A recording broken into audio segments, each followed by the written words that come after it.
on ainult 3 drive'i, mis inimesed panevad asju tegema. Üks ongi vajadus olla keegi, sest sa tunned. Kui sinu tööandja on sulle justkui kogunud, investeerinud sinusse versus soe käepigistus, väike tunnistus ja võib-olla midagi veel, sa lahkudki sellise paketiga. Tere tulemast QLA 28. saatesse ja QLA podcastis me räägime kõigest, mis on seotud võitmisega nii eraelus kui ka äris. Ja QLA podcastis me tegelikult räägime päevakajalistel trendikatel teemadel, räägime ärist, rahast, investeerimisest, spordist ja üldse sellistel põnevatel eluteemadel. Ja minu kõrval istub minu kaassaatejuht Samuel Voolaid. Tervitus. Mina siis Kristoffer Voolaid ja meil on täna saates külas Kaido Pajumaa. Tervitus, Kaido. Tere. Ja kes Kaidot ei tea, siis Kaido on täna koolitaja, aga tegelikult ka ettevõtja, võiks öelda. Ja väga palju erinevaid asju teinud elus. Ja ma ütleks siis seda, et mis mulle meeldis sinu töös või mis ma vaatasin, mis sa oma töös oled, sest sa oled väga paljudes podcastides praegu olnud. Et sa ei räägi lihtsalt, et näed, tee nii, tee naa ja nii sulle kõik õnnestub ja nii on vahva juhtimine ja nii on kõik äge.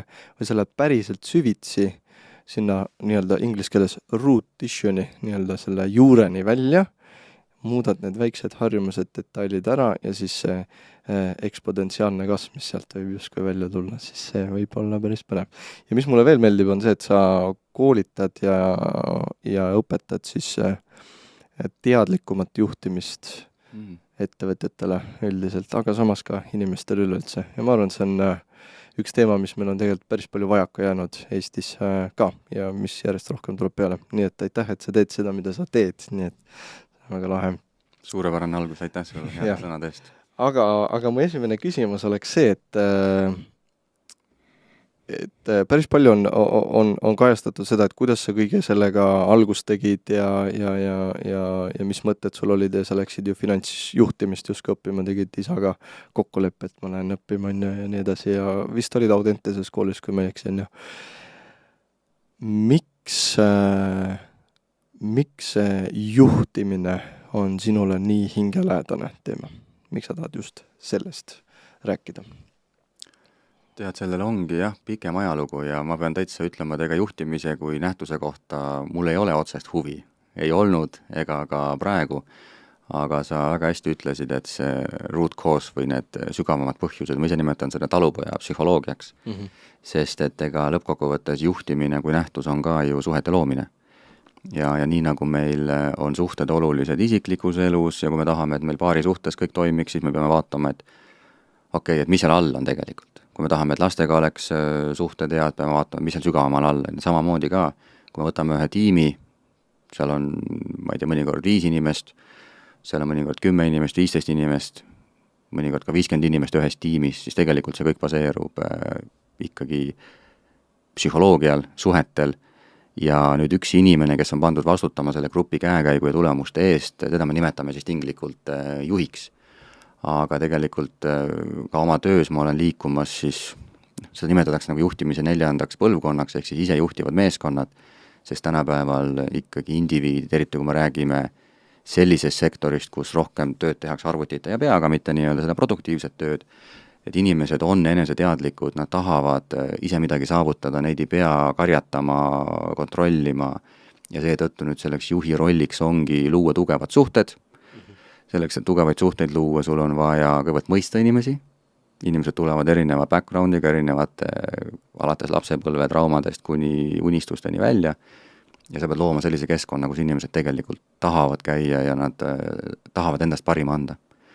Ja ma ütlekski, et juhtimise kui nähtuse vastu mul ei ole erilist huvi ja mul on huvi tegelikult inimpsühholoogia vastu, miks inimesed midagi teevad, mis on need väljakutsed ja see on mulle väga-väga huvi pakkuv.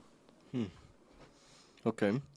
Aga miks just ettevõtted, miks mitte näiteks, ma ei tea, ollagi siis sotsiaalmeedia influencer näiteks, psühholoogia või psühholoog näiteks?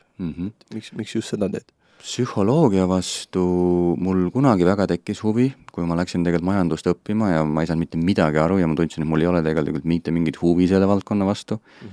Et ma ei saanudki esimesel aastal Tartu Ülikooli sisse, see oli mul suur unistus, aga kuna ma armusin just sellel kevadel ühte tüdrukusse ära ja siis kõik läks nii-öelda oma rada ja siis lihtsalt kuskilt tuli minu teadmisse, et on ka mingid erakoolid olemas ja toona Fontes ja hilisem Audentes oli väga selline kuum sõna, aga hiljem ma ikkagi tegelikult kandsin need punktid üle Tartu Ülikooli ja läksin sinna rahvusvahelist juhtimist õppima, saamata tegelikult ikkagi veel aru toona, millest jutt käib, huvi puudus ja alles nüüd hiljem, kui olen seda tööd teinud, mul on hakanud alles seoseid looma. Ja puudus tegelikult huvi jällegi juhtimise vastu, vaid juhtimine tuli minu fookusesse läbi praktilise vajaduse. Kui ma pangas müüsin neid kindlustuslepinguid, mul oli suur ambitsioon juhiks saada ja teades, et ühel hetkel ma niikuinii saan juhiks, siis mul lihtsalt tekkis huvi selle valdkonna vastu, hakkasin lugema, tõesti tarbisin tohutul hulgal juhtimisalast kirjandust, aga kui ma reaalselt ühel hetkel nüüd juhiks sain ja mul oli reaalselt inimesed, kes siis nägid mind oma juhina, siis ma sain aru, et ma ei olnud ühtegi raamatut lugenud inimeste juhtimisest. Et küll strateegilisest juhtimisest ja organisatsioonide juhtimisest ja sellised edulood, aga see, et mida sa teed nüüd vastu konkreetset inimest, et see teave puudus. Siis paar aastat tegin seal pangas seda projektijuhi tööd, siis tegime sõpradega ehitusettevõtte eelmise kinnisvarabuumi ajal. Ja siis ma olin reaalselt mingi 60 inimesega ettevõtte juht, teadmata jätkuvalt midagi päris juhtimisest. Ja toona oled nagu ka omanik ja kõik see psühholoogiliselt võib-olla võimendas seda kõike. Nii et juhtimisega ma jätkuvalt mitte midagi tegelikult ei teinud.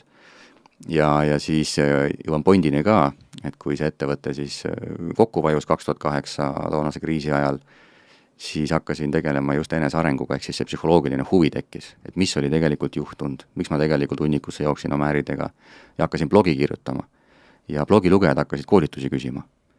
Ja ühel hetkel hakati ka ettevõtetest küsima, et kuule, et sellised huvitavad enesearengu koolitused, et tule tee meile midagi ja niimoodi sai must motivatsioonikoolitaja täiesti niimoodi üleöö. Ja nähes, et tegelikult inimeste motivatsioonil ei ole nagu probleemi sellega, et neile töö ei meeldiks, vaid nende motivatsiooni võtab ära keskkond. Suhted meeskonnas, just nimelt nõrk juhtimine ja siis ma lihtsalt aastatega jõudsin juhtimiseni. Aga tegelikult ma enda silmis jätkuvalt tegelen enesearenguga, sest et ka juhtidel ma aitan lihtsalt teadvustada, et okei, mis on hästi, mida saaks parendada, mida saaks meeskonnas teisiti teha. Nii et see juhtimine kui nähtus taaskord ei ole see huvipakkuv asi ja kuna mulle sobib inimestega koos töötamine, siis see influenceri töö tundub olevat selline veitsa kauge, et mul õnnestub ikkagi kõige paremini oma tugevusi realiseerida, kui ma olen grupiga klassiruumis. Meil on seal meeskond, kellel on mingid teemad või on seal juhid, kellel on mingid väljakutsed, arengukohad ja siis nendega töö mulle lihtsalt ka sobib kõige paremini.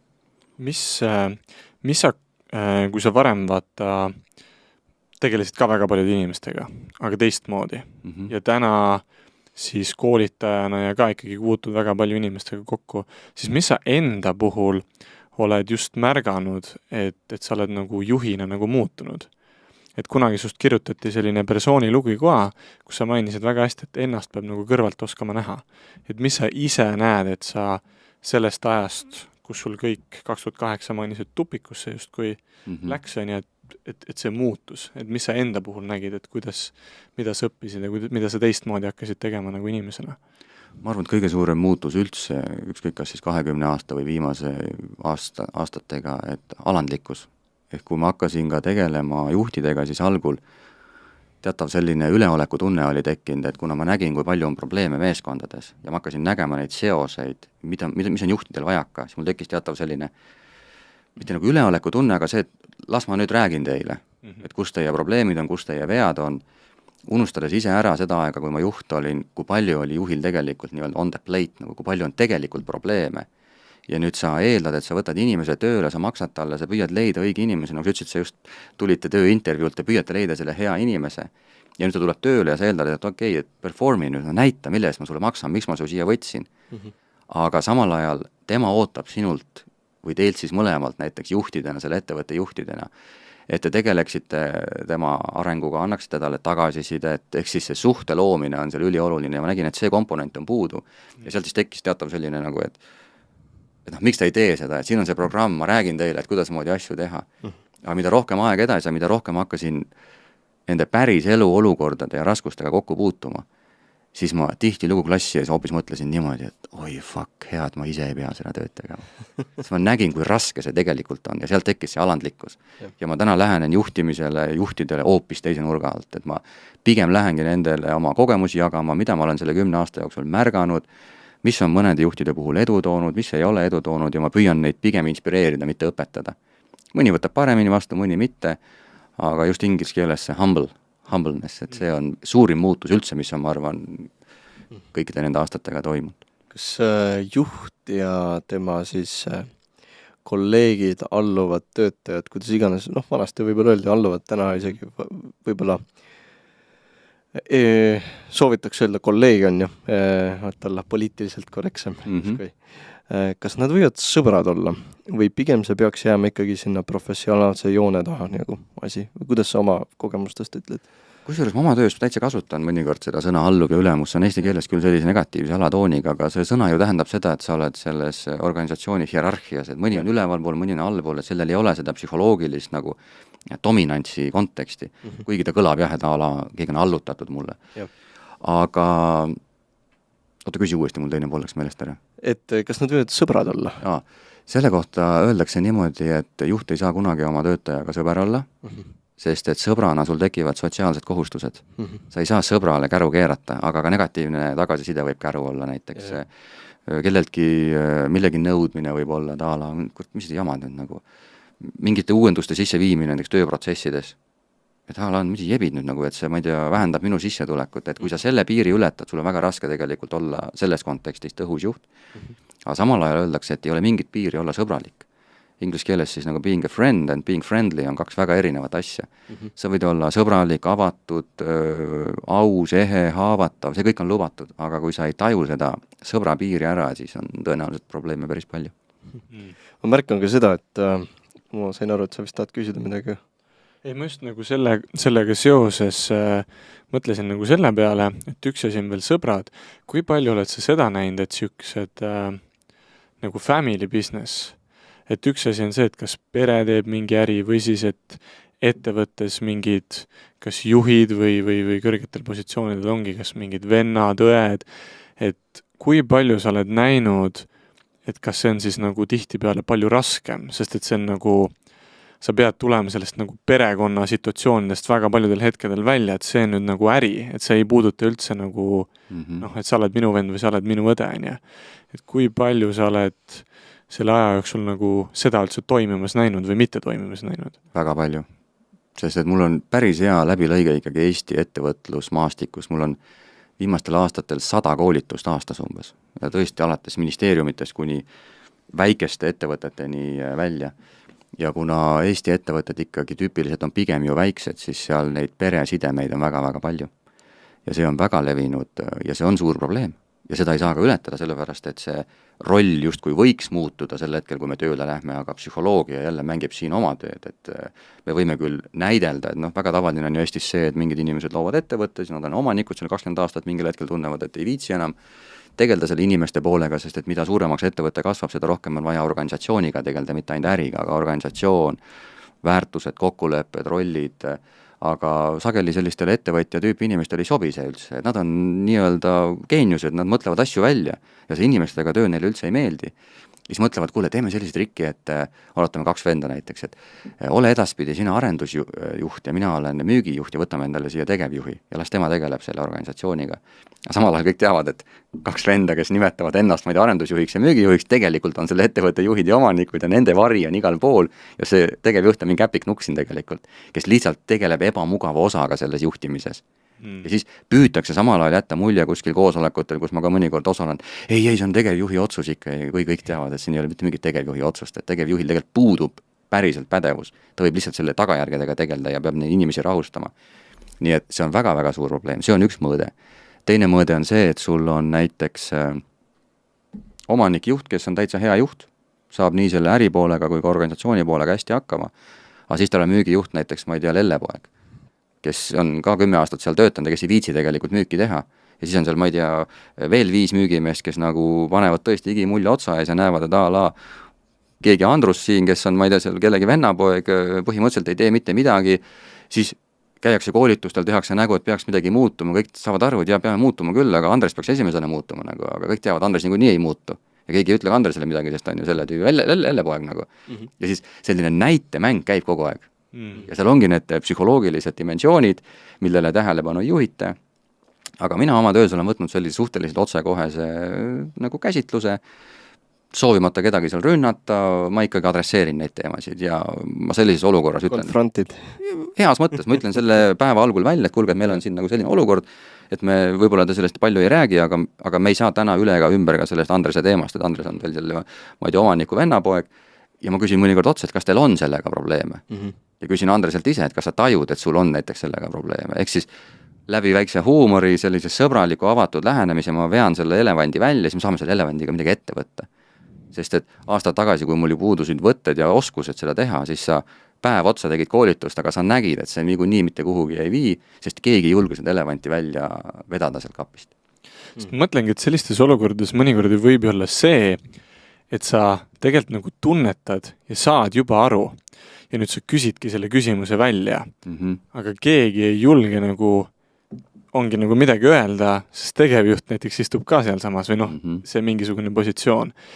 Et kuidas sa sihukestel olukordadel lähened, et kas sa seal ka võtad mingisugused sellised, kui sa näed mingit probleemi, millega oleks vaja kindlalt tegeleda, et okei, mul on selle vennaga selline üks-ühele vestlus vaja teha, sest et võib-olla selles ruumis või selle tegevjuhi eest ta ei julgegi nagu ühtegi ettevõtte probleemi nagu rääkida, sest muidu ta on justkui nagu, ma ei tea, siis halb töötaja või mida iganes. Siin on väga palju arusid, kuhu liikuda. Kõigepealt väga tihti on see, et juht küsib enne koolitust, et kuule, et kas ma ise peaks tulema ikka. Et äkki nad ei julge rääkida. Ja ma ütlen alati, et kuule, see on esimene probleem, millega me peame tegelema, et muidugi sa pead tulema, et kuidas sul on siin 25 inimest, kellega sa päevast päeva pead koostööd tegema ja sa samal ajal tead, et nad ei julge sinu juures nagu rääkida. Ja sa nagu aru ei saa, et sa oled midagi nagu pekki keeranud siin või. Et kuidas sa teed nende tüüpidega koostööd, kui sa tead, et nad ei julge rääkida. Et sa pead endaga midagi tegema, siis asi ei ole neid, et nemad ei julge, et sina oled midagi teinud, et nad ei julge sinu juures ennast avada. Ja siin kehtib väga selline reegel, inglise keeles see kõlab hästi, et leader must be the safest person in the room. Ehk siis juht peab olema kõige turvalisem inimene seal meeskonnas. Ehk siis, kui sa tunned, et sa juhi juuresolekul ei julge midagi küsida või midagi öelda, siis juhil juba on väga ränk juhtimisviga selja taga. Aga samal ajal, kuna neid psühholoogilisi dimensioone on siin palju, siis saavutada seda psühholoogilist turvalisust on omaette väljakutse. Ja nüüd näiteks toona, kui ma panga ajal lugesin juhtimisalast kirjandust, keegi ei rääkinud sellistest nähtustest. Aga kui sa võtad viimase 5-6 aasta juhtimisalase kirjanduse, kõik räägivad ainult psühholoogiast, turvalisusest, siis kõik saavad aru, et see keskkond peab olema turvaline, et ta saaks olla tõhus. Ja ükskõik tegelikult, kas see on juhtimiskoolitus või on see meeskonnakoolitus, see primaarne eesmärk on tegelikult kõigepealt saada sel päeval vähemalt ruum turvaliseks. Ja siis selle turvalises keskkonnas teha läbi mingisugused harjutused. Ja anda sealt siis mingisugused tööriistad tavai, et me saime siin selle keskkonna turvaliseks, me tegime asjad läbi, te ise tõdesite, et te suudate seda teha, et nüüd juhi eest vedamisel tehke järgneva 3 kuu jooksul näiteks need 3 asja veel ära. Ja siis sa näed reaalselt, kuidas meeskonnad muutuvad. Et see koolituspäev ei ole lihtsalt lähme välja ja kukutame üksteisele sülle ennast ja siis näitame, et me usaldame üksteist, see on jabur nagu, et 2001. aastal oleks sellega võinud nagu äri teha selliste koolitustega. Aga kahjuks seda tehakse täna veel Eestis ka näiteks. Kuigi me teame, et see ei muuda mitte midagi, aga teeme selle koolituse ära, ikka lähme metsa seikama. Peale. No näiteks, jah. Täpselt. Jah, tihti olemegi näinud, et lisan veel mõtte, et olemegi näinud, et ka ettevõtetes töödates, et on nagu igasugused koolitused, on ju, aga ei muutugi nagu mitte midagi. Sest me nagu koolitame, aga vaata, see mõnikord nagu mulle jääb selline mulje teatud koolitustest, et sa käid kuskil motivatsiooniseminaril või mingi üritusel ja sul peale seda on nagu siuke laeng sees. Ja siis tuleb järgmine või ülejärgmine päev ja that's it. Ehk siis nagu puudub, kuidas me nagu kasutame palju ingliskeelseid väljendeid ka, aga call to an action. Ehk siis nagu see tegevus accountability, peale, see accountability ja siis see nagu tegevus puudub, et nagu mida siis me päriselt hakkame nagu step by step iga päev tegema, et see asi muutuks versus see, et okei, nüüd asjad nagu muutuvad ja tundub tore ja järka päev tuled tööle ja tead, seal on selline topeltdünaamika. ehk siis meeskonnas on 2 tüüpi, 2 kihti on seda turvalisust.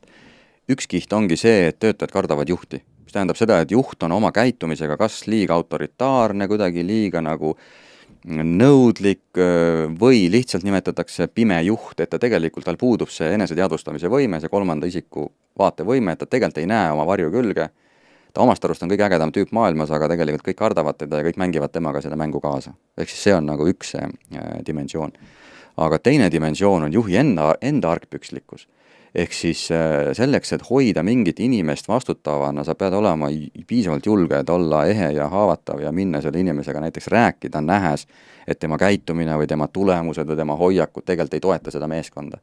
Aga kui sa oled nii-öelda see kõvasid juhtimisvõtteid kasutav juht, mis tegelikult tähendab seda, et sa eelkõige juhid läbi Exceli, sul inimestega tegelikult kontakti ei ole, sul üks-ühele vestluseid ei ole, korra nädalas saad kokku ja teed mingisuguse koosoleku, kus näitad siis ekraanile mingisuguseid numbreid ja ütled, davai, pingutage paremini, muidu nagu boonused langevad, aga sa isegi ei püüa süvitsi aru saada, et miks sul on underperformer seal, miks tal on konfliktid, miks tal on sinuga konfliktid, ja nüüd see julgus tal puudub, et istuda maha, kuule Christopher, et mis päriselt nagu toimub. Sest ta teab, et Christopher kardab teda ja Christopher niikuinii ei ütle päris asja. Ja see on teekond, sa ei saagi seda ühe korraga ära fiksida. Aga kui sa hakkad tegema neid vestlusi korra kuus või algul korra nädalas, siis sa võid avastada, et okei, et ajas see inimene avaneb ja hakkavad need päris asjad tulema nähtavale. Aga see vajab seda haavatavust. Ja haavatavus juhtimises selline, kui nähtus, see on ka väga paljudele vanema põlvkonna juhtidele väga-väga võõras, et ei, ma tahan ikka juhi roll olla, et noh, et päris inimene ma olen oma sõpradele seal jaanipäeval ja võib-olla naine teab ka vahepeal minu nagu päris nägu, aga ma ei hakka oma töötajatele näitama päris nägu, et ei jaoks, ma olen ikkagi härra Kask ja juht nagu, et kui sul on tööalust, et tule koputa ja räägime asjadest. Et seal on nii palju sellist nagu pahupidi psühholoogiat, et see ongi vaata see, miks ma algul ütlesin, et see on huvitav. Mike Bloombergis siis on niimoodi, et ta on küll vana mees ja otseselt võib-olla aktiivselt nagu juhtiv positsioon ei ole, aga ikkagi ettevõtte nagu. Tema istub kõige ees põhimõtteliselt avatud kontoris ja kõik inimesed kogu aeg sabivad ümber. Vaat kui huvitav. Ei ole mingit silti, ta on see, et ma olen teie kolleeg ja väga, väga huvitav. Mul poppis siuke mõte, siis kui sa rääkisid sellest juhtimisest, turvalisusest, oli see, et kunagi üks külaline ütles meil, vist oli Tarmo Orb, ütles, et kui vanglates istuvad need machod, need vennad, kes ärplevad seal, nad ei ole machod. See, kes see rahulik on seal, silm ka ei pilgu, tema loob turvalise keskkonna. Ehk siis alfamees või machomees ei ole see mees, kes kõvatab ja paneb kõigile molli, vaid see mees, kes loob turvalise keskkonna naistele, lastele ja ka siis nii-öelda võitlejatele või meestele on ju. Väga huvitav selline ja sa mainisid täpselt sama, et see turvaline keskkond just juhi pool ka, et kui see juht jääb hästi silmi pilgu sõjaolukorras, mürsud tulevad, lahingud, padrunid lendavad, vennad karjuvad seal paanikahoog on ju, vend on seal vana rahuise. Ja minu arust üks hea sari, mis sulle meeldib, on Peaky Blinders, mis näitab seda väga hästi. Võib-olla ta ei ole liiga empaatiline või ta on liiga apaatne, aga see Thomas Shelby karakter on just kui tehtud ideaalsest mehes, kes tegutseb täpselt siis kui vara ja samal ajal loob turvalise keskkonna oma perekonnale. Ja siis vaat siis see perekonnaäri, miks ma arvan, et sa küsisid ka, sest me ka teeme koos, on ju. Siis märkan ka seda, et Itaalias, kui sa ei ole 50 aastat tegutsenud perekonnaärina, sa ei ole mitte keegi. Vaata kui veider, et nendel need perekonnaäri mudelid justkui toimivad, aga miks siis Eestis on see raske, et kas see on kultuuriviga või midagi muud on ju. Aga ma jõuan ka järgmise küsimuseni, et ma ei tea, kas sa oled näinud sellist sarja nagu Succession või mitte, on siuke meediakongleramaadi ettevõttest, kunagi paar aastat tagasi tuli välja. Juht on 80-aastane vanakooli mees, karjub oma töötajatele kui vaja, üldiselt on rahulik, küsib kõigi arvamusi kogu aeg, aga lapsed on ära hellitatud jompsikad, kes arvavad, et saad businessist aru, tegelikult ei saa midagi aru, undermine'ivad nii-öelda oma isa. Ja siis isa mängib nendega seda mängu ja tralli kogu aeg kaasa, aga tegelikult ettevõtte juhtimine käib kuskilt mujalt. Ja minu küsimus on nüüd see, et selline sari ja selline pilt, mis on justkui edasi antud USA ettevõtluses, kus kõiki saadetakse sinna samusesse ja tehakse diile ja ostetakse ära ja tehakse hostile takeovereid. Kas sa näed, et selline vanakooli valitsemisviis on efektiivne ka tänasel tööturul või sa näed seda, et kõikide nende koolitustega me liigume ikkagi sinna väga pehmete väärtusesse juhtimisse, kus sa lood seda turvalisust, oled see ehe, nii-öelda näitad oma haavatavust, on ju. Et ja siis teiselt poolt tekib see, et kus maalt see piir jookseb, on ju. Et kus sa näed, et kuhu see trend nagu liigub, sinu arvamus? Hästi pikk küsimus. See on üks, ma arvan, selline igivana ja kestev diskussioon, et kas hirmu või heaga. Piits või präänik. Piits või präänik, jah. Võib-olla ma hüppas korraks tagasi selle sinu mõtte juurde, kus see Bloombergi juht istus kõigi sees ja see on nüüd seotud selle vastusega, mida ma olen jälle nende aastatega täheldanud, on väga palju juhte, kes siis nüüd kõva häälega, kas siis koolituseelsel kohtumisel või koolituse ajal ütleb, et oi, meil on väga flat kõik. Meil ei ole kihte, meil ei ole tasandeid, me oleme ikka üks sõbralik kollektiiv. Aga tegelikult, kui sul on väga flat organisatsioon, siis selle taustal võib olla väga palju psühholoogilist hierarhiat. See, et mingi jõmm istub seal ja kõik nagu näiliselt seal on üks õnnelik pere, siis kui sa oleksid osa ise sellest, siis sa võiksid avastada, et selle näilisuse taga on tegelikult ikkagi väga-väga konkreetne hierarhia paigas. Et a la, kellel on õigus rääkida, kellel on õigus küsida, mis teemadega võib tema juurde minna. Ja nüüd ma isegi ütlen juhtidele, et pigem loo selline normaalne hierarhia paberil, mille kaudu on võimalik päriselt inimestele selgitada neid rolle, vastutusi, kui see, et sa ütled, et a la, mina hierarhiasse ei usu, mina olen lihtsalt omanik ja me kõik oleme siin üks õnnelik meeskond, kui tegelikult selle tagajärjeks on totaalne puder ja kapsad.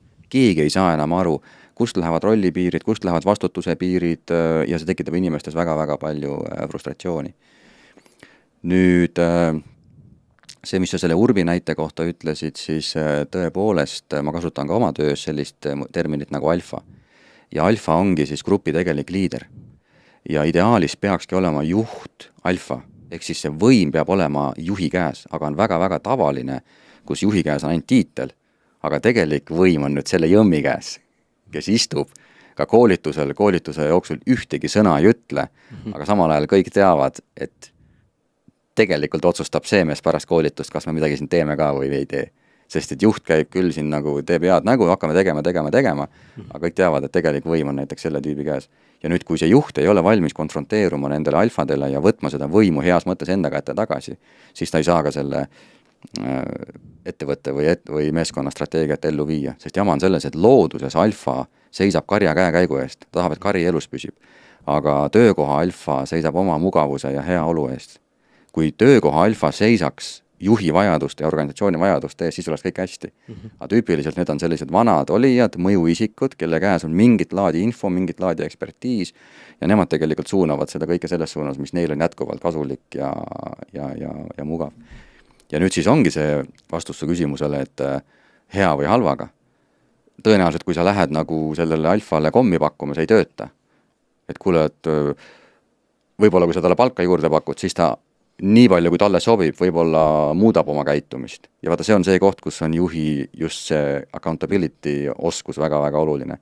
Et kas sa julged nagu minna ja tegelikult nõuda temalt seda käitumise muutust kuni selleni välja, et sa oled valmis loobuma sellest isikust, tema teadmistest, aga sa tead, et tema kohalolu mõjutab negatiivselt seda kultuuri tugevamalt kui see kasu, mille ta tänu omale mingi spetsiifilisele oskusele toob. Ja see on midagi, millega ma tohutult palju oma töös kokku puutun. Ja rusikareegel on see ikkagi, et juhid ütlevad pärast seda, kui nad lõpuks selle alfa on ikkagi välja saanud, et ma oleks pidanud seda tegema aasta aega tagasi. Sest ma lasin selle asjal nii kaugele minna, ma kartsin, et me ei saa ilma tema oskusteta hakkama. Aga nii kui see tüüp oli väljas, see, kuidas moodi meeskond nüüd pani seljad kokku ja täitis tema koha ära, kuni me otsisime uut inimest. Et see oli psühholoogiliselt täiesti asendamatu. Ja nüüd need on kõige levinumad küsimused, kui ka hakkame diskuteerima, siis kas see mina oma töös kasutan sellist mõistet nagu tunnustav juhtimine. Selle võib panna coachiv juhtimine, motiveeriv juhtimine, kõik on samad asjad tegelikult, mis tähendab seda, et sa juhid eelkõige suhete kaudu.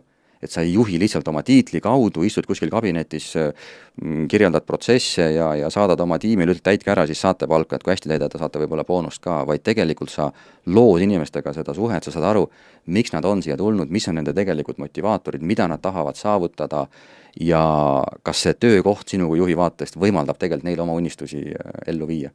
ja nüüd teine küsimus on see, et okei, meil on nagu sellised rollid selleks, et need eesmärgid siin saavutada ühised.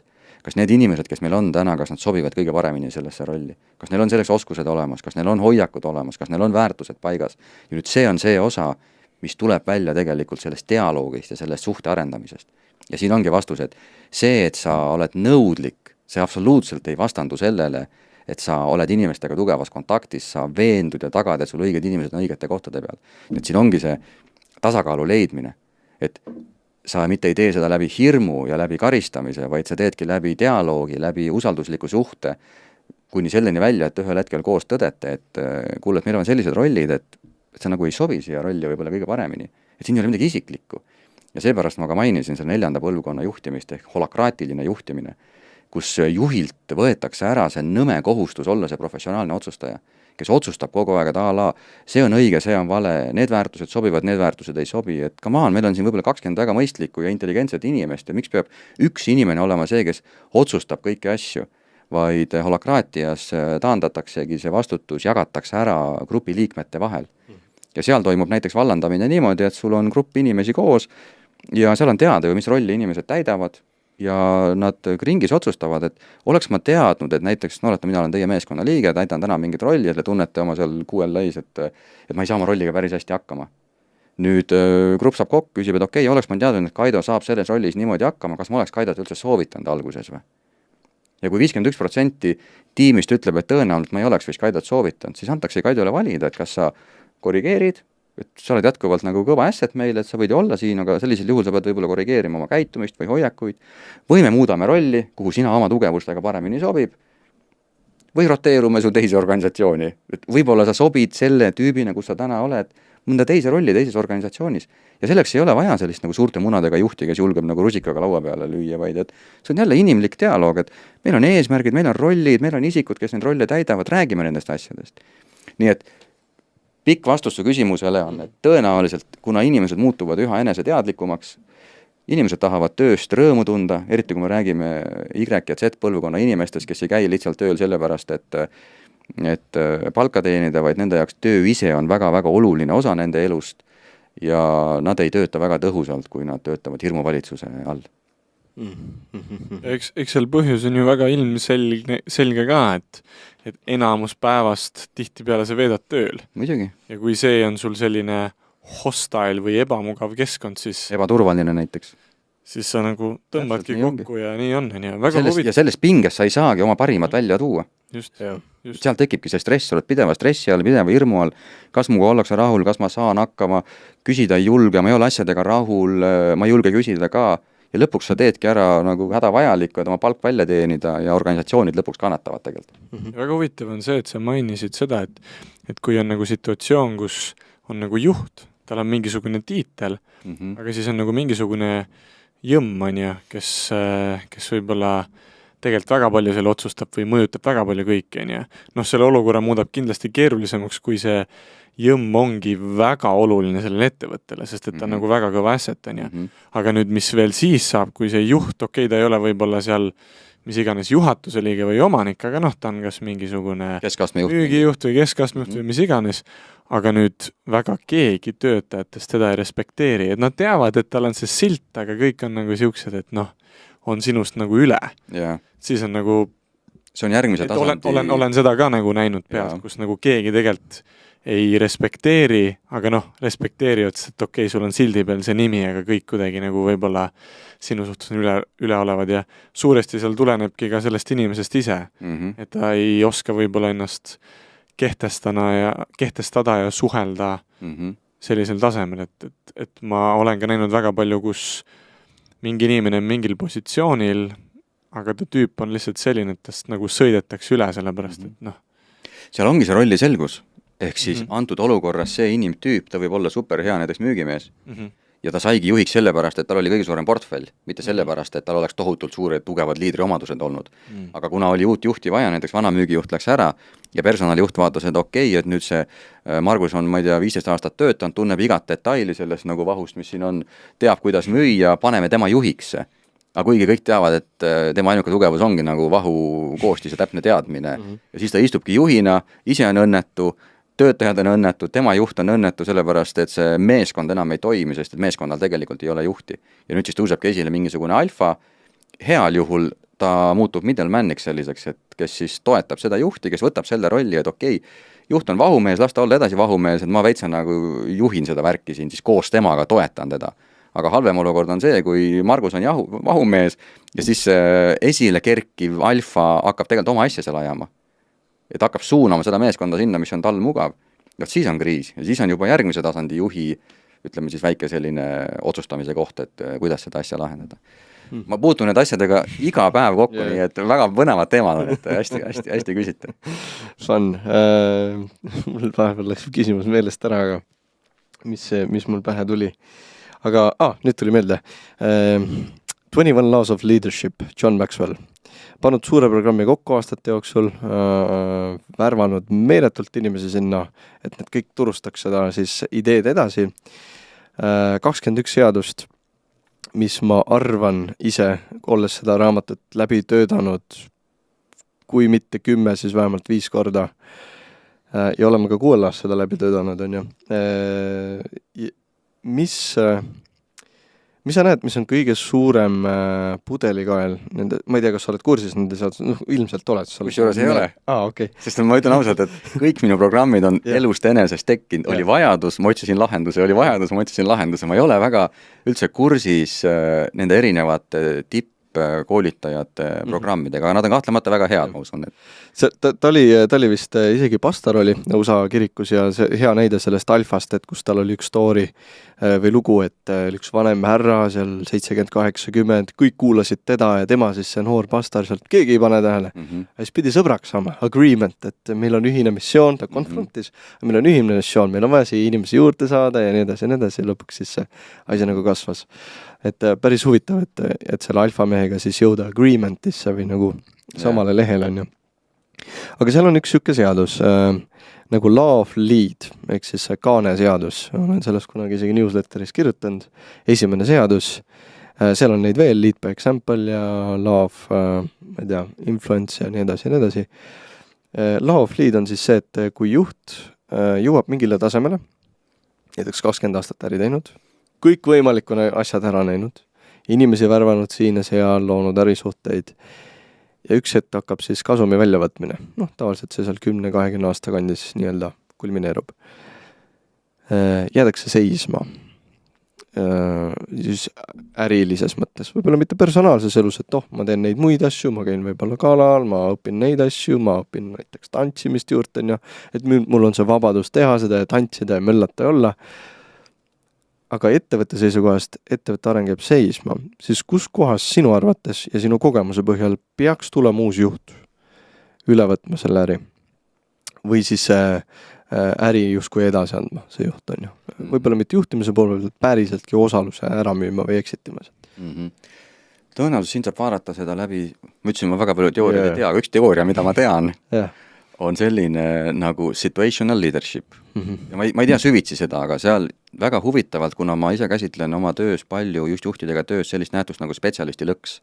Ja spetsialisti lõks tähendab seda, et see sama müügijuht, näiteks Margus, kes on kõva vahumees, ühel hetkel saab juhiks ja tema see singulaarne teekond tegelikult läheb 2. Et nüüd tekib see leadershipi pool ja jätkuvalt see müügi pool. Nüüd on küsimus, kuidas Margus siin selle tasakaalu leiab, et palju ta tegeleb müügiga, palju ta tegeleb nüüd meeskonnaga. Ja nüüd täitsa pooljuhuslikult, olles seda palju oma koolitustel juba käsitlenud, ma ühel hetkel avastasin sellise teooria nagu situational leadership, kus ongi need 2 telge siis, kus siis üks telg on tituleeritud task-oriented management, kus siis ongi fookus eelkõige ülesannetel, äril, numbritel ja teine on siis relationship-oriented leadership, ehk siis teine suund on siis suhete loomine ja see osa. Ja nüüd nende 2 dimensiooni valguses tekib 4 juhtimise stiili või juhtimise arhetüüpi. Alumine paremal see juht, kes eelkõige tegeleb ainult taskidega, numbritega, kes on kinni hästi tugevalt selle spetsialisti töös, seda nad nimetavad siis authorizer, mina oma töös hakkasin nimetama pimedaks juhiks, ehk siis talle jätku silmi tegelikult inimestele, nende vajadustele, motivaatoritele ja istub seal oma Excelis. Siis teine äärmus on siis see, kes on hästi kõrge seal suhete poolel, aga ei julge nõuda töö tulemusi. Ja seda, kui ma õigesti mäletan, nemad nimetavad country club manager, mina oma töös hakkasin nimetama meeldiv juht. ja need on nüüd sageli need tüübid, kes kasvavad tiimist välja, nad on olnud meeskonnas pikka aega, nad on sõbrad ja nüüd on juht ja nüüd tuleb see küsimus sisse, et kus läheb piir, kas olla sõber edasi või tuleb siin teha ka mingi psühholoogiline rolli muutus. Et sa pead tegelikult suutma neid inimesi ka nüüd nõudma, aga kui sul ei ole seda külge väga tugevalt välja arenenud, siis sa muutudki meeldivaks juhiks. Mis tähendab seda, et sa püüad kõike heaga läbi teha, ma olen nii lahe mees edasi, nad tänutäheks ikkagi aitavad mind ja see värk. Ja nüüd kolmas, ma ütlen neljanda ära, neljas on see, et mõlemad on kõrged. Ja see on siis nende sõnul true leader, mina hakkasin nimetama tunnustav juht. Mis tähendab seda, et sa oled ühelt poolt nõudlik, sa oled ärile fokusseeritud, sa oled ise ambitsioonikas, aga teiselt poolt sa saad aru seda inimfaktorit, sa tegeled inimestega ja sa leiad seal hea tasakaalu. Ja neljas on nüüd, minu arust see õige termin oli mingi improvised, ehk siis mingisugune vaesunud juht otsetõlkes. Ma hakkasin nimetama kiretuks juhiks. Ja kiretu juht on nüüd see, kelle tähelepanu on kuskil mujal lihtsalt. See võib olla ka juht, kes on palgatöötaja, reaalselt 25 aastat teinud seda asja, tal ei ole vurtsu enam, ta ei viitsi enam. Teiselt poolt elu on edasi läinud, maailm on edasi läinud, tehnoloogia on edasi läinud. Ta ei suuda ennast ka nagu rajal hoida kõikide nende uuenduste ja muudatustega, mis tõttu tema siis fookus tulemustele hakkab langema, et teebki nagu võimalikult vähe ja nüüd kuna tööle tuleb järjest rohkem noori inimesi, sul on mingi oma töötajatega reaalne mingi 20-aastane nagu vanuse vahe, siis ei oska neid suhteid hoida, sa ei näe maailma enam läbi nende nagu. Tüübid tulevad, räägivad mingist, ma ei tea, ChatGPT-st, mingi sotsiaalmeedias ja mõtled, et kurat, mis see veel on nagu ja sul ei ole seda kontakti, aga sul on tööd vaja, sest et sul on laen ikkagi veel võib-olla 7 aastat maksta, et siis sa nagu püüad selle positsiooni ikkagi säilitada, aga kõik teavad, et sul ei ole seda vurtsu enam. Ja nüüd see võib täpselt sama olla ka selle 20 aastat äri teinud inimesega. Sa oledki väsinud, sa hakkadki kasumit välja võtma ja see on väga tavaline, et organisatsioon näeb, et meie kunagine nagu liider, ta lihtsalt hoiab kõrvale, ta ei võta osa. Ja siis ongi see, et mõnikord kukubki ära, aga mõnikord otsitakse sinna palgaline juht. Võib-olla tuleb poeg, võib-olla tuleb väljast keegi kolmas juht. Aga ta tõenäoliselt kukub sinna kiretu juhi. Enne kui sa küsid, Samuel, tuletas jälle poppis mulle hea idee. Üks inimene, keda ma jälgin, Patrick Bet-David, mis kirjutasin ka sulle. Tema elulukku ei lähe, aga ta kunagi soovitas sükest raamatut nagu Barbarians to Bureaucrats. Süke raamat on ja kuidas siis organisatsioonid on läbi aastatuhandet arenenud ja mis on need rollid ja mis on nende hävinguteni viinud. Seal toodi välja 7 rolli ja see kiretu juht oli ka seal justkui sees, miks mulle see idee poppis. Esimene level siis, kui ettevõte hakkab siis minema nii-öelda ülesse ja siis mingi hetk on ju downfall, sest igal asjal on algus ja lõpp on ju või ots või kuidas iganes öelda. Siis Piiblis on kirjas, et A ja O. Aga esimene level oli see visionäär. Tal tuleb idee, ma tahan luua asju, Steve Jobs, hakkame looma, tegema, möllama ja nii edasi. Järgmine level on barbarian. Inimene, kes võitleb, ta on see tegutseja, ma lähen sinu eest sõttama, möllan, teen, taimetan, kõige paremat müüginimesed tavaliselt ka. Siis 3. level on builderid, expansion. Need on nüüd siis need inimesed, kellel on palju tutvusid, kellel on mingisugune ekspertiis asjast, ma suudan viia sinu sellest müügiprotsessist teha 10 korda paremaks näiteks. Toon hea näiteks, koostööpartner või kellega me koostööd teeme, Grant Cardone, ta võttis siis inimese Brandon Dawsoni. Brandon Dawson oli exitinud oma ärist 77 korda ebita, teinud põhimõtteliselt 2-3 miljardist mingi 150 miljonit, lihtsalt, et ta tegi õigesti süsteemid ja kuna tal oli see ekspertiis olemas, siis platvorm plahvatas on ju ja nii edasi. Siis enne kui ma olen 4. levelisse, mis sa tõid välja ka, see tõeline juht, siis 5. tase on administraator ja seal on see tipping point, aga ta on niisugune hallala, sest administraator ei ole ei negatiivne ega positiivne inimene. Ta on täpselt seal kuskil vahepeal. Kui need negatiivsed inimesed mõjutavad liiga palju, siis ta on negatiivne, kui need positiivsed builderid ja need barbarianid, kes on tulihingelised võitlejad, mõjutavad hästi, sest üldiselt ta visionääriga niikuinii kokku ei puutu. Ala, ma ei tea, sekretär näiteks, lihtne positsioon, siis tegelikult ei ole lihtne positsioon, aga jah, ühesõnaga ma seletan pikalt, siis nemad on nagu see tipping point, et nad peaks olema seal positiivsel külje peal. Nüüd peale neid on siis bürokraadid. Ja bürokraadid on need, kes sapsivad ja teevad ja nad tegelikult väga ei meeldi, mis igal pool on viga sees, see on jama, seda saaks paremaks, aga midagi ei tee ka. ja ma ise märkan seda mitte midagi halvasti nagu riigi suhtes, aga poliitika on väga seotud bürokraatiast, mulle endale see väga ei meeldi, aga ma tean, et see on ka vajalik, et kõik mõistaksid teineteist.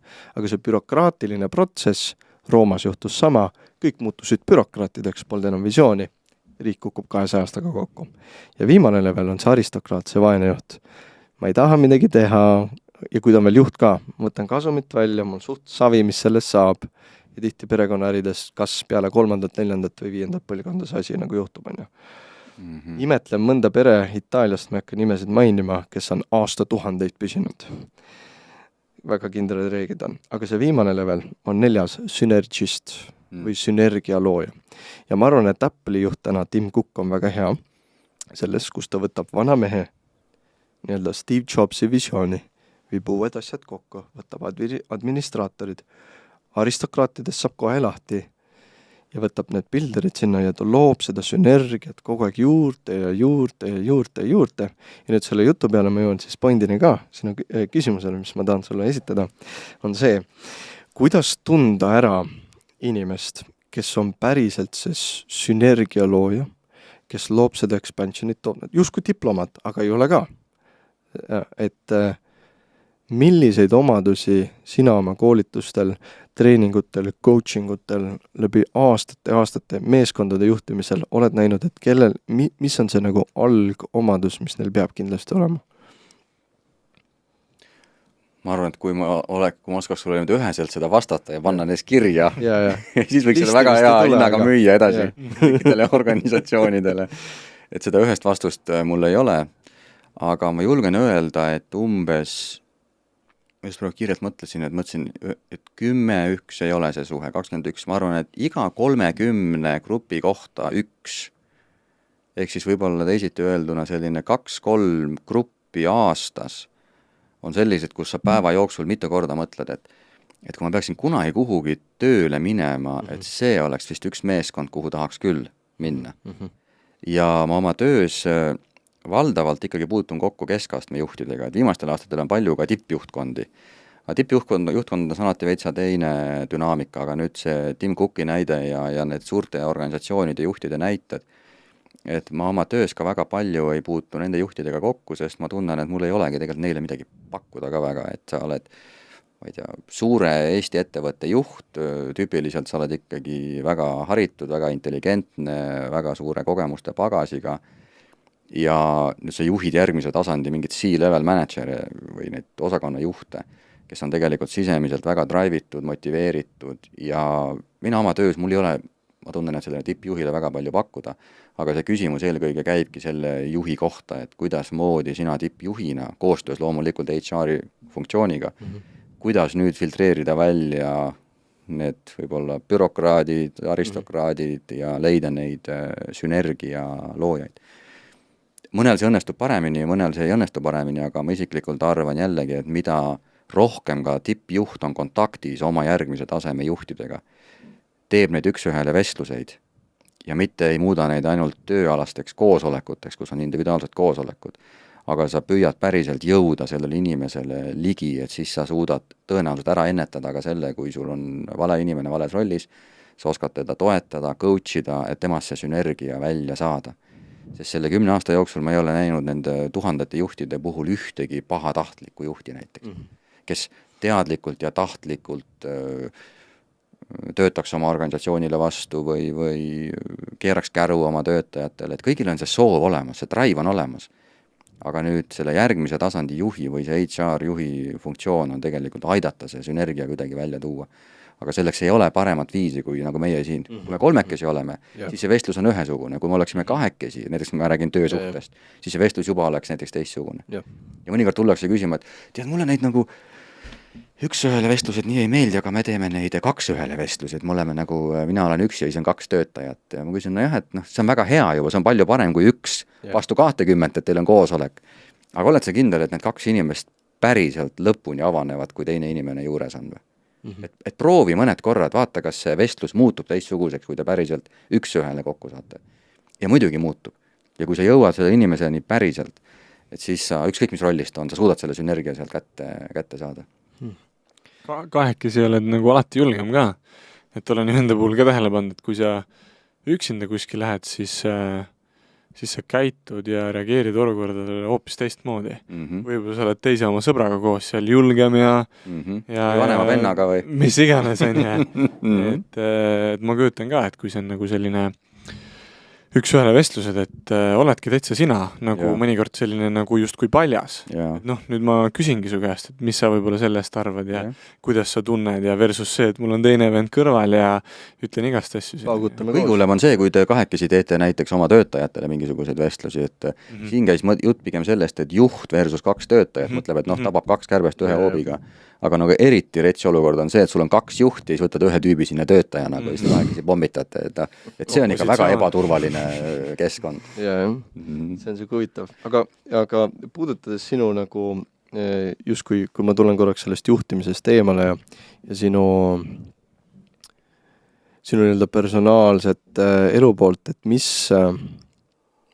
kuidas ma olen päris tihti seda inimestelt küsinud, et kuidas nende igapäevaelu nagu välja näeb, on ju. Ma küsin sult hoopis nii, kuidas sinu ideaalne päev välja näeb? Ideaalne päev on täna näiteks. Kus ma hommikul, ma olen ennast viimase 10 aastaga korralikult üle töötanud. Et noh, ma jõudsin selleni eelmise aasta detsembris. Et ma vaatasin telekast paljusid tuntud inimesi, vaatan mingi läbi põlend, hakkasin mõtlema, et kas mul on ka neid ilminguid ja ei tundnud nagu. Aga eelmise aasta lõpus sain aru ja ma ei ole reaalselt 20 aastat tegelikult puhanud. Sest et kui ma läksin pangast ära 2005, siis 2 aastat enne seda juba hakkas see trall pihta, et mul oli tohutu drive jõuda kuhugi, saada edukaks, saada rikkaks, kõik need tüüpilised noorte meeste sellised hädad. Noh, ma olin sama vana nagu teie praegu, et sa olid 25-27, ma olin 28, ma arvan, kui ma pangast ära läksin. Siis ma saingi aru, et ma tegelikult kellegi heaks töötades ikkagi oma unistusi ja ambitsioone ei suuda realiseerida, ma pean kindlasti olema ise ettevõtja. Ja ma arvan, et 20 aastat ma ei ole selles mõttes puhanud, et ma olen päriselt välja tülitanud ennast. Et ise, kui sa käid puhkusel, kogu aeg sul tegelikult ju protsessor töötab. Ja eelmise aasta lõpus sain nüüd 45 sellel aastal ja kuidagi on õnnestunud ka ikkagi tänu sellele pingutusele on õnnestunud ikkagi jõuda ka punkti, kus on teatav nagu kindlustatus, teatud mugavus, teed asja, mida sa armastad. Ja siis ma otsustasin, et ma selle poolaasta juba võtan vabamalt, ei kukkunud eriti hästi välja. Nüüd ma otsustasin uuesti, et ma järgmise poolaasta võtan vabamalt. Muidu on olnud niimoodi, mul on iga nädal ikka 3-4 koolitust, nii ma mõtlesin, okei, ma panen 2 koolitust maksimaalselt ja ma tahan ühte online saiti hakata arendama ja ma võtsin eraldi päeva, panin kalendrisse kõik kinni lihtsalt, et sellele päevale ma mitte midagi ei pane. Ma teen reaalseid muutusi praegu. Ja ideaalne päev ongi see päev, kus ma tunnen, et mul on energiatase on üleval. Sest et ma ei tea, kas te teete oma neid koolitusi mingid vahepeal teete mingid ettekande. Kas te teate, kui palju võtab energiat ühe koolituspäeva tegemine? Et mis tunne on tegelikult lõpus, kui sa oled päev otsa klassi ees, et see on nagu tühjaks pigistatud sidrun. Ja nüüd häda ongi selles, et kui ma alustasin koolitustega, siis sa imestasid iga kord, et see lõpku väsinud ma olen. Aga me oleme väga adapteeruv organism ja sa harjud ära sellega. Ja ma harjusingi ära sellega, nii et ma suutsin panna 2 päeva, 3 päeva, mõnikord 4 päeva järjest. Ja see tühjaks pigistatud sidruni tunne muutus normaalseks. Ja energiatase oli all kogu aeg, ise arvasin, et energiat on, aga tegelikult energiatase on all. Ja ainult suvel, kui ma 2-3 kuud ei tööta ja talvel võtan tavaliselt ikka kuu vabaks, siis sa saad selle energiataseme üles uuesti. Aga siis hakkad tööle uuesti, näiteks nüüd septembrist hakkab, siis sa kuskilt oktoobrist oled täiesti tühi ja sa ei saa aru, et sa tühi oled. Detsembris avastad, et sa oled aurude peal. Ja nüüd, kuna on olnud selline paar nädalat juba sellist puhkust, siis täna ärkasin kell 7 üles, mõtlesin, et peaks minema joogat tegema, siis mõtlesin, et ma magan veel, siis ärkasin uuesti kell 11 üles ja tundsin, kuidas keha on välja puhanud näiteks. Siis mõtlesin, mis teeks täna, mõtlesin, okei, kell 3 on täna see, tundsin, et kuna on energiat, ma olin välja puhanud, siis tahaks kirjutada midagi, siis läksin terrassile, päike paistis, võtsin tassi oma lemmik rohelist teed, panin klapid pähe, kirjutasin mingid asju. Vot, see on nagu ideaalne päev. Aga ise küsimus on, et kas sa 25. eluaastal saad seda lubada endale? Sõltub vist vanematest. Seda ka muidugi, jah. Et ma 10 aastat tagasi ei oleks suutnud endale lubada ja see ei tähenda seda, et sa tööd ei tee, aga ma lihtsalt vastasin läbi väikse huumoriprisma sinu. Mul tekkis see mõte sellega, et vaata, sa ütlesid, et sa olid mingil hetkedel seal justkui finantsmaailmas meeletu nagu see mõtteviis, et ma tahan kuskile jõuda, see drive on ja et mis sa tunned just enda kogemuse põhjal, et mis eristab seda, et võib-olla üks vend siis põleb läbi ja ta nagu tunnebki, et ma ei peakski seda tegema ja siis läheb hoopis mingisugusele teisele teekonnale. Aga see teine vend läheb ja läheb ja läheb ja läheb nagu selles valdkonnas sinna ja jõuabki sinna nagu väga kaugele. Et kas sa ise arvad, et see ongi puhtalt nagu see visioon, et sellel ühel vennal saab see nagu visioon otsa justkui, et ta nagu ei näe enam mingist järgmist levelit või ta ei kujuta ennast seal ette. Või sa näed, et seal on ikkagi mingi muu põhjus? Ma tooks siia sisse sellise teema, et see on jälle seotud selle mõnu ja valuga, ehk siis see positiivne ja negatiivne, mis me korra juhtimises kasutasime, et küsime, et kumb on efektiivsem. Siis kunagi koolitusel me sattusime rääkima, kui ma koera võtsin endale kellegi osalejaga koera kasvatamisest, et kas on nagu see positive enforcement või negative enforcement, ehk siis kas läbi ainult prääniku või vahepeal paned piitsa ka. Ja ta ütles, et mina olin seda positive enforcementi usku, ma olin ikkagi nagu tunnustav juhtimine, kõik on võimalik läbi positiivse. Tema tõi sellise näite, et tal kunagi sõbral oli 2 ühesugust koera võttis, ühte kasvatas teadlikult ainult läbi positive enforcementi ja teist ikkagi läbi negative enforcementi. Ehk siis üks see, et kui sa teed niimoodi, siis sa saad kommi ja teine, et kui sa teed niimoodi, saad nuuti. Ja ta ütles, et tulemus oli paari aastaga see, et olukordades, mis ei olnud väga olulised, et seal see positive enforcement töötas alati väga hästi. Aga kui see oli päris oluline, et ei tohi minna või see on keelatud, siis seal alati töötas nii-öelda see, kes kartis, et sellele järgneb midagi negatiivset, see toimis alati paremini. Ja see on kuidagi jäänud mulle meelde, sest meie alateadvus reageerib ju alati negatiivsele tugevamalt, et kui ma tean, et see asi toob mulle mõnu, aga see asi toob mulle valu, siis ma esimesena ikkagi tegelen selle valu poolega. Ja nüüd vastus sinu küsimusele läbi väikse sellise huumori, aga enda näitel, ma arvan, et see võib olla kindlasti visiooniga seotud, aga ma arvan, et see on tugevalt seotud ka sellest, kui suur on selle inimese alaväärsuskompleks. Ja mida ma mõtlen selle all? Self-image. Self-image, ehk siis minu enda näitel, mul on eluaeg olnud väga tugev alaväärsuskompleks, sellepärast, et ma kasvasin ka nõukaaja lõpus, vanemad ei teadnud sellisest laste kasvatamisest, nagu me täna räägime, see tunnustav ja tõstev ja väärtustav midagi, ja nii nagu paljudel toonastel noortel tekkis väga tugev alaväärsus, ehk siis sa tunned, et sa ei ole midagi väärt, sind ei armastata, sinuga ei olda rahul, ehk siis tohutu rahulolematus, mille laps siis võttis omaks ja tundsid, et selleks, et minuga oldakse rahul, ma pean midagi saavutama. Ja siis see saavutusvajadus oli nii suur, et see algaski võib-olla spordis, siis läks ülikooli, siis oligi see, et ma tahan jõuda kuskile tippu, ma tahan olla keegi, kellest räägitakse, keda märgatakse, ja nüüd ma julgen küll öelda, et mind on drive'inud see kõige rohkem. Aga samal ajal ma tean inimesi, kes on väga nii-öelda nunnust lapsepõlvest ja nad ei suuda ennast lihtsalt motiveerida. Mu enda inimesed on küsinud niimoodi 5, 6, 7 aastat tagasi, kui mul ei olnud ammu enam vajadust otseselt nii palju tegelikult pressure'it panna endale, nagu ma panin. Mul oli niimoodi, ma 9 kuud koolitasin ja ma suve jooksul näiteks kirjutasin 80 artiklit. Iga päev ärkasin üles, kirjutasin artikli selleks, et sisu luua, et mul on motivaatori blogis 700 artiklit. Selleks, et sisu luua, sa pead seda asja uurima, õppima, ma tegin mingeid videoid. Ja inimesed küsisid, kus sa leiad selle energia? Ma ei tea, kus ma leidsin selle energia, aga ma tundsin, et mul on seda drive'i veel. Aga kui ma tagasi vaatan, siis ongi see, et ma tundsin, ma ei ole veel väärt midagi. Ma ei ole veel kuhugi jõudnud. Kõik ümberringi ütlesid, ei, et kuule vaata, et sul on raha, sul on kõik asjad nagu. Aga ma tundsin, ma ei ole kuhugi. Ja nüüd see vastus sinu küsimusele ongi see, et kui juhtumisi keegi tuleb sellisest lapsepõlvest, kus on mõnus, soe, pehme olnud, siis tal võibki olla raske leida inspiratsiooni ka olukordades, kus tegelikult tunned, et kurat raske on nagu. Et kergem on käega lüüa, kergem on vaadata võib-olla midagi muud, sest ega nüüd nii hull ka ei ole. Aga nendel tüüpidel, kellel on mingi rets alaväärsuskompleks, siis see alateadvus karjub lihtsalt nii tugevalt, et kurat, sa ei saa alla anda ja nad ei annagi alla. No see on üks minu teooriaid lihtsalt. Aga ma ei tea, kui suured teil alaväärsuskompleks on, eks te teate, et mis on teie tegelik driver, et kas see on see, et tahaks maailma muuta või on see, et tahaks olla keegi. Te peate ise vaatama seda. Ma ei tea, kas ma tahan vastata selle, ma võin vastata. No vasta.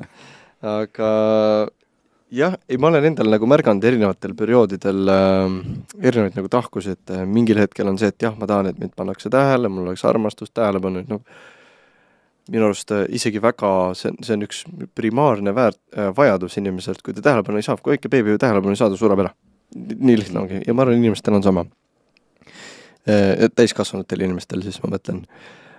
Ja mina märkasin ka, et kunagi oli see nagu tähelepanuga seotud, teine hetk oli see, et ma tahaks ju meeldida inimestele.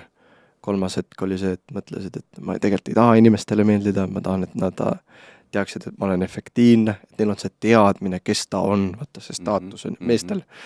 Staatus väga tähtis üldiselt on ju, et kas sul on Lamborghini või eralennuk, et kumb siis kõvem mees on. On ju. Et jah, ja nii edasi. Ja mingi hetk sain aru, et äkki on hoopis Legacy, lugesin niisugust raamatut Uus-Meremaa jalgpalluritest nagu Legacy, kuidas nemad lõid aastakümnete süsteemi. Et kuidas nad nii efektiivsed olid Rapkis ja Austraalia jalgpallis ja nii edasi. Ja siis tekkis mõte, et aga mis siis, kui Rooma impeerium püsis 1000 aastat, Vana-Egiptus püsis 1100 aastat.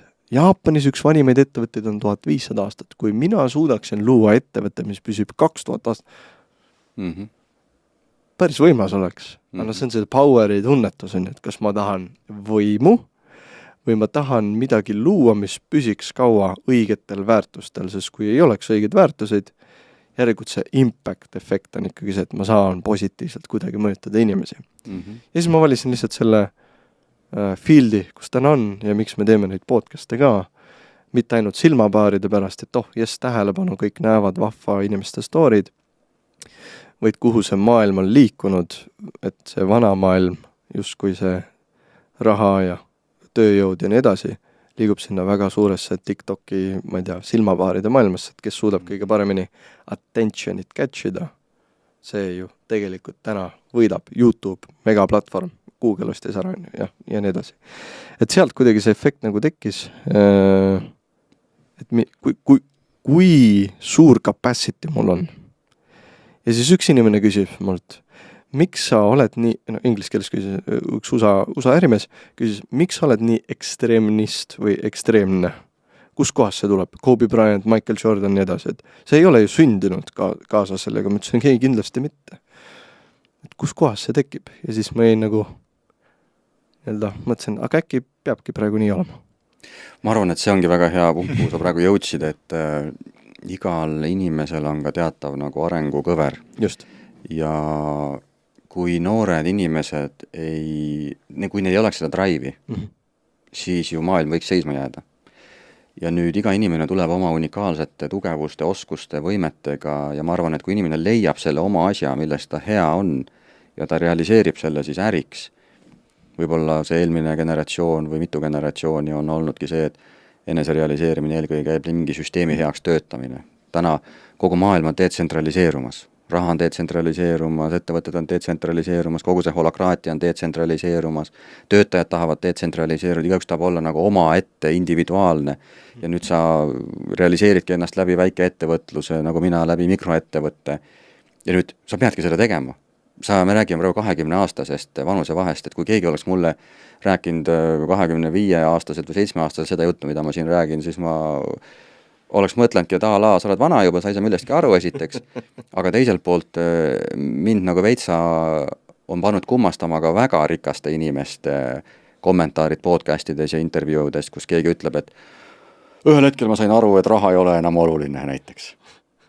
Ja siis, kui ma alati imestan, miks keegi ei ole seda ütlenud, et kui küsida vastu, et kas sa oled valmis loobuma, et ma aru hea öelda seda, kui sul on 17 milli kontol, aga anna ära ja ütle siis, et kas ikka ei ole oluline või. See, kui sul on nii-öelda kõht täis, ma aru hea öelda, et purks ei ole ikka hea, aga sel hetkel, kui sul on kõht tühi, siis sa ei ütle seda nii kergekäeliselt. Ehk siis siin ongi need erinevad arengutsüklid, see, miks sa seda teed, eks see on sinu enda valik ja põhjus, aga miks ma tõin selle teemaga sisse päris nagu, see on süva psühholoogia, ütleme nüüd juba. Ja ma enne mainisin ka, et kogu see koolitaja teekond sai ju alguse enesearengu blogist. Ja kui sa oled kriisis, siis sa mõnes mõttes ju paned peaga vastu seina, sa oled sunnitud korraks niimoodi võtma hoo maha ja endasse vaatama. Ja mul vedas, sest et 2007 ma komistasin ühe nii-öelda coachi otsa, kes pani mind keset seda pankroti aega endasse vaatama. ja ma olen talle tohutult tänulik, sest et tänu temale ikkagi kõik muutus. Ja tegi tutvustust ka joogast, mida tavaliselt ju peetaksegi võimlemiseks. Nagu me räägime ka süvapsühholoogiast ja süvajoogast, siis näiteks joogamaailmas öeldaksegi niimoodi, et on ainult 3 drive'i, mis inimesed panevad asju tegema. Üks ongi vajadus olla keegi, sest sa tunned, olgu see siis tähelepanu, armastus, mis iganes, et sa tahad ka olla keegi, sa tahtsid oma vanematele keegi olla, sa tahad oma sõpruskonnas olla see keegi, sa tahad oma paari suhtes olla keegi, sa tahad ühiskonnas olla keegi, see pidev tunne, ma tahan olla keegi ja see paneb meid toimetama. Siis teine on vajadus kontrollida. Asjad peavad sinu kontrolli all olema. Kogu info tarbimise vajadus tuleb sealt. Et kas asjad on minu kontrolli all, kas ma tean, kas ma olen kursis. Ehk siit kogu aeg kuskil on mingi heli, sa tõmbad kohe tähelepanu, selleks, et kontrollida keskkonda. Et see on nagu ürgne vajadus. Ja 3. on siis vajadus olla õnnelik, ehk siis tunda ennast hästi, mis siis paneb meid kogu aeg elimineerima asju oma elust, mis võivad ohustada minu heaolutunnet ja siis pingutama selle nimel, mis võiks suurendada seda heaolutunnet. Ja nüüd, kui sa mõtled läbi 3 selle prisma ja vaatad näiteks oma seda legacy't või oma ambitsiooni loomise, pärandi loomise teekonda, et kas see annab sulle tunda, et ma olen siis ka keegi? Tõenäoliselt annab. Juba võib-olla selle kaudu, et ma olen keegi, kes lõi sellise impacti, seal taga on ikkagi see vajadus olla keegi. Kas seal taga on vajadus kontrollida protsessi ja kontrollida oma elu, tõenäoliselt on. Ja kui sa mõtled, kas sa selle taustal usud, et sa saad õnnelikuks, usud, sest et ma olen midagi ägedat ära teinud, ma olen ennast realiseerinud, ma olen loonud midagi. Nii et 3 jõudu tegelikult on seal taga. Ja nüüd jooga ütlebki, et ega sa ei pea seda ju kaotama, see on igal inimesel sees, aga mida teadlikum inimene endast on ja ta näeb, et need jõud mind juhivad, siis see võib-olla aitab lihtsalt päris lollustest hoiduda. Et sa võid kõike päris lolluseid teha, näiteks meie oma ehitusäris esimeste rahade eest ikkagi ostsime BMW-d. Ja siis kolisime ära soojakust kuhugi 6. korrusele Peterburi teele ehitati esimene klaasjoone, kolisime sinna, sest et me tundsime, et siis me oleme ikka keegi. Need olid nagu lollid asjad. Mitte tulu, vaid käibe pealt, on ju? Ja käibe pealt, jah. Ja mina võtsin veel 5 ja ma ei söandanud võtta 7, aga äripartner võttis 7 ikkagi. Ja siis ma sõitsin oma 5-ga ja tundsin, et kurat, et tema võttis ikka 7, et kui ma ka praegu 7-ga sõidaksin, siis ma vist oleksin ikka keegi. Aga tol hetkel ma ei osanud niimoodi mõelda neid asju, vaid ma olin lihtsalt ühel hetkel maru õnnet, et mul ei ole, järgmisel hetkel õnnelik, tegin ära, oma unistusi viisin ellu, 3. hetkel jälle õnnetu, et kurat, see ei olnud ikka see. No, see on totaalne põderkapsad, mis seal peas tegelikult toimub meil. Kas sul on, taski seda? Ei, lihtsalt mõtlesin siia see lõppu lisada, et see on nii huvitav, et ma olen ka alati nagu mõelnud, et ma saan aru, miks need tippettevõtjad või omanikud või kes seal vaikselt juba kas siis nagu eemaldumad või ongi chillivad ja käivad hingamas ja teevad joogat ja asju, on ja et nagu, et see on nagu see, tekib see sama moment, kui lapsevanem ütleb lapsele, ära ole nii kaua üleval või ära tee seda, ära sina jumala ees suitseta. Ise paneb, jah? Ise paneb. Ja siis tekibki, ma arvan, noortel see, et sa ütled mulle, et hinga ja võta rahulikult ja nagu, mis iganes see advice on. Aga miks sul kopter õue peal on? Et nagu, et see on sükene huvitav, et ma saan aru, et nad võib-olla on jõudnud elus mingisse punkti, et nagu okei, ei ole vaja nagu justkui tõmmelda, et nagu chillime, et leian mingisuguse sisemise rahu, aga ikkagi, kui küsid, et kas sa teeks midagi teistmoodi, siis sa ei saaks ju kopteriga lennata, sul ei oleks lennukit õue peal, sul ei oleks neid uhked mersusi seal hoovis, mida sa siiamaani kasutada naudud, siis see on nagu mugavus, luksus ja Lääne ja idamaailma süke vaatevinkel, mis kunagi anti edasi mulle on see, et läänemaailmas öeldakse, teeme juurde. Ja idamaailmas öeldakse, et võtame vähemaks. Kas see on siis nagu väärtuste mõttes või? Tõenäoliselt on seal väga oluline osa ka väärtusbaasis, sellepärast, et idamaades ongi ju budistlik mõtteviis, mis ütleb seda, et sa ju ei saa midagi siit materiaalselt kaasa võtta. Ja ka siia podcasti tulles, me oleme eelmistes podcastides kuidagi läinud ka veitsa sellist nagu spirituaalset nagu teed veitsa rääkima, sest et nende eneseavastuste valguses on ju alati küsimus ka, et okei, et miks inimesed hakkavad selle joogaga tegelema, miks inimesed hakkavad meditatsiooniga tegelema, et mis on see tegelik põhjus, et kas see on lihtsalt tõesti üks selline meele rahustamise metoodika ja keha, ma ei tea, painutamise metoodika või on sellel mingisugune sügavam tähendus ka. Ja ma arvan, et selles elufaasis, kus teie praegu olete, et see on hästi loomulik ja normaalne, et teil on selle drive ja te peaksitegi järgmised 20 aastat panema.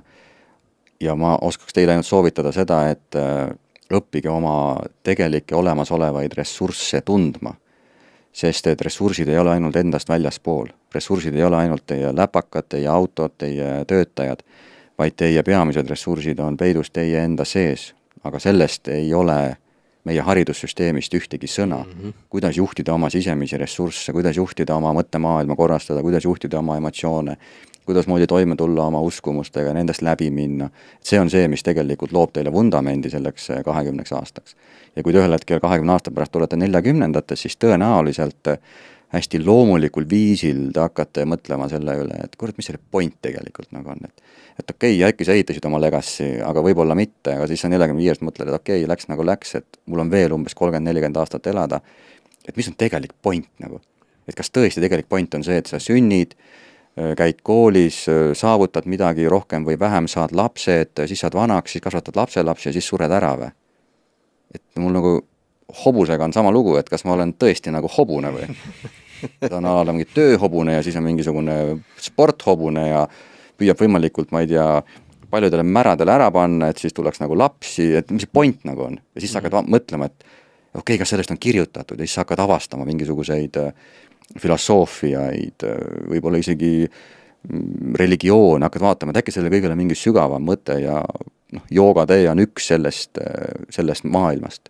Et jooga kaudu ei ole ju inimese elu mõte lihtsalt siin midagi saavutada, vaid tegelikult aru saada, et kes sa kõige sügavamal tasandil oled, et mis on see osa, mis tegelikult liigub elude üleselt, mitte ainult nagu selles elus ei käi saavutamas.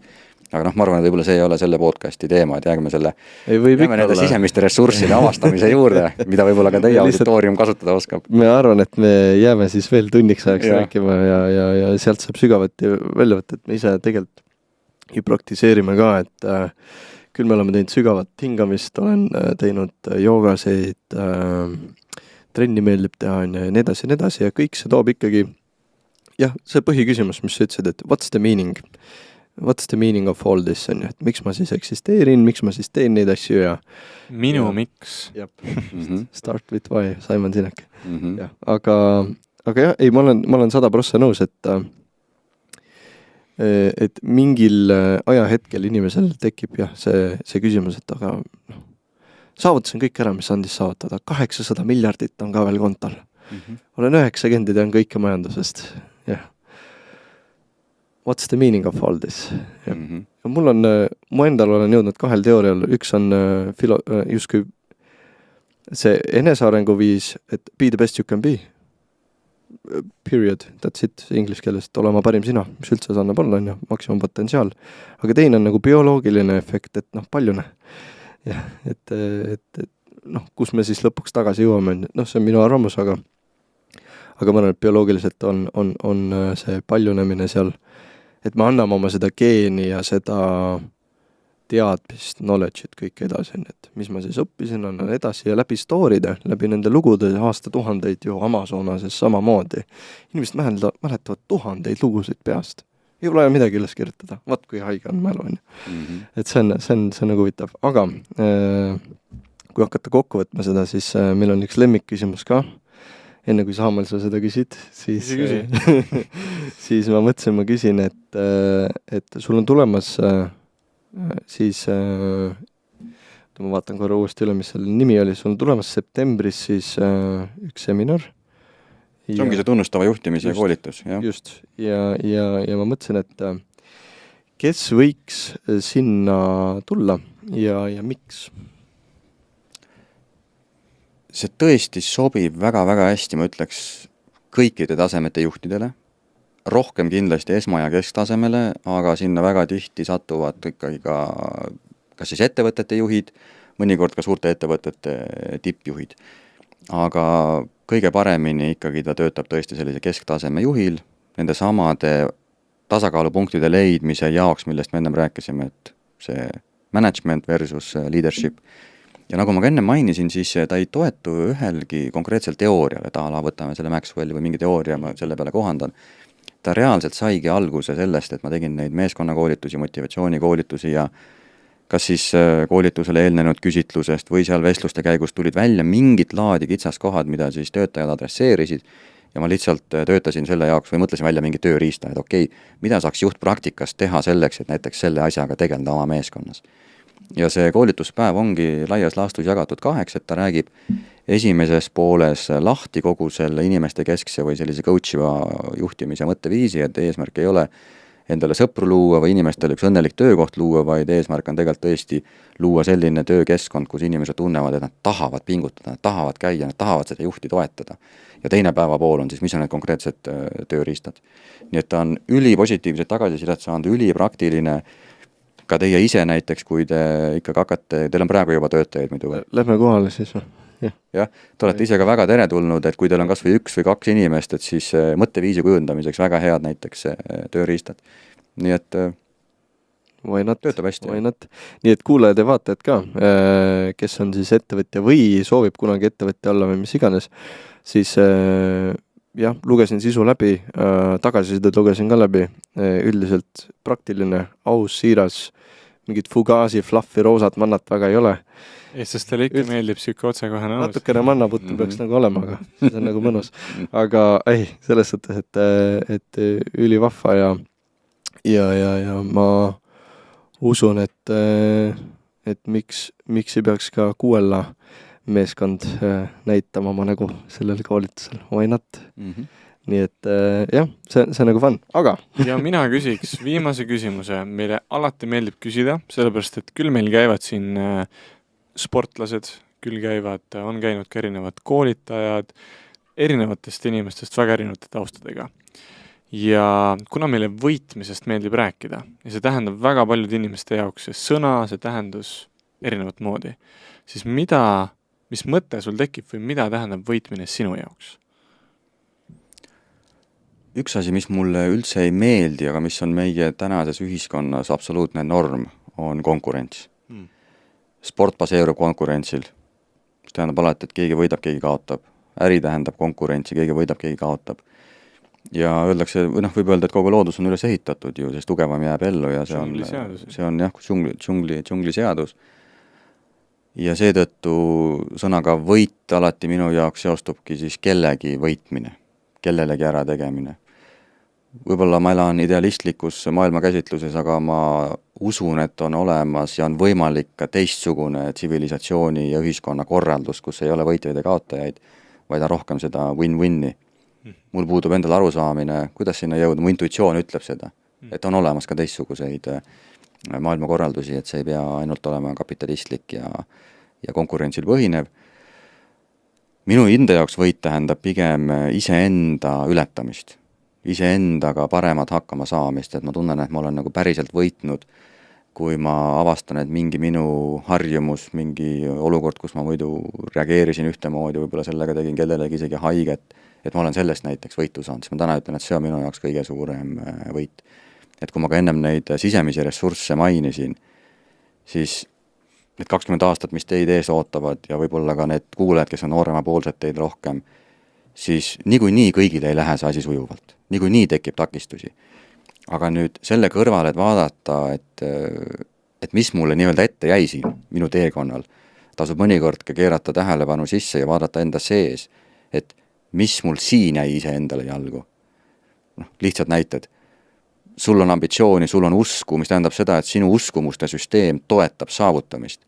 Aga me võiksime sinu tutvusringkonnast leida 5 inimest, kes mõtlevad sinust ja mõtlevad, et kuidas sa suudad seda, kuidas sul on sellised mõtted. Aga lõppkokkuvõtteks need on ainult mõtted. Kui nemad revideeriksid oma mõttemaailma, revideeriksid oma uskumuste süsteemi, nad suudaksid samamoodi mõtlema hakata, aga see eeldab nüüd eneseteadvustamist, seda sama 3. isiku vaatleja võimet. Nüüd, need samad uskumused võivad olla selleks takistuseks. Et Christopher usub, ma ei usu. Tema on alati uskunud, ta on alati visionär olnud, ma ei ole. Aga see ongi see kontseptsioon, mis loob selle ju. kui sa ütled, ma ei ole, sa ei olegi siis, kuidas sa saad olla siis? Christopher ei mõtle niimoodi ju. Nii et need mõtted, uskumused on esimene takistus. Teine näide, et otsustad midagi teha, ei tee ära. Ütled, et mul ei olnud aega. Aga kui sa hakkad tegelikult vaatama, mis aega oli, aga tunne ei olnud õige. Lükkad asja edasi, andsid varem alla. Sa ütled, et mul on drive, sest ma usun, et see on tähtis, mul on seda powerit, sa lähed nendest emotsioonidest läbi, mis tähendab seda, et teiseks takistuseks mitte ei ole sinu mõtted, vaid tegelikult võime oma tundeid teadvustada ja minna mingitest ebamugavatest emotsioonidest läbi näiteks, või lausa käivitada mingeid emotsioone, mis toetavad mingi asja ära tegemist. Nii et sellist laadi ressursside kasutusele võtmine, nende teadvustamine on tegelik võtmetegur. Kui sa vaatad päriseid edukaid inimesi, siis kõik räägivad ka sellest luck factorist, nagu, et oli mingisugused õnnelikud juhused ja ma võin enda elus ka öelda, mingid huvitavad õnnelikud juhused. Aga väga-väga suur osa ikkagi sellest on enese teadvustamine, iseendaga parem toime tulemine, inimestega suhtlemised ülioluline ja kuidas sa oma mõttemaailma juhid, kuidas sa oma tundemaailma juhid. Et see osa on tõenäoliselt vundament selleks, et kas see legacy sul saab lõpuks üles ehitatud või mitte. Ja kui sa selle osaga hakkama saad, siis sa oled võidumees. Sest et see asi võib-olla failib, sa võtad järgmise asja. Mult on palju küsitud, me täna väga palju ei rääkinud sellest, aga tegin seda ehitusettevõtet, failis. Mõtlesin, lähen panka tagasi, ütlesin, ei viitsi. Printisin mingisugused võltsvisiitkaardid, lendasin Saksamaale, messidele, etlesin ennast kui mingisugust nagu suure rahvusvahelise keti müügi esindajad, otsisin neid kaupu, mida hakata Eestisse maale tooma. Hakkasin neid maale tooma, siis juhuste kaudu jõudsin mingite laste kaupadeni, siis hakkasin neid müüma. Siis ühel hetkel vaatasin, et kurat ei viitsi nagu, et see on ikka keeruline, tahaks midagi sellist internetis teha. Siis tegin selle blogi ja hakkasin seda kirjutama ja mult on palju küsitud, et kuidas sa alla ei andnud, kuidas sa viitsisid. Üks asi failis, teine asi failis, kolmas asi failis. Aga ei andnudki alla selle pärast, et ma tulin oma sisemaailmaga võib-olla paremini toime. Mõni oleks juba 3. faili peal võib-olla läinud tööle tagasi ja mõtlen, et vahet ei ole. Ma läksin ka ühe korra ühte ettevõttesse tööle 9 kuuks reaalselt puhkusele. Kõlab nii halvasti, aga mõtlesin, et kurat, ma ei viitsi nagu, ma tahaks korra aja maha võtta ja siis käisin tööl mõnda aega, siis vaatasin 9 kuud, tunne oli parem, tulin jälle, läksin oma asjadega edasi. Aga see kõik tegelikult on olnud võimalik sellepärast, et ma ka oma enda sisemaailmaga kogu aeg tegelesin kõrvalt.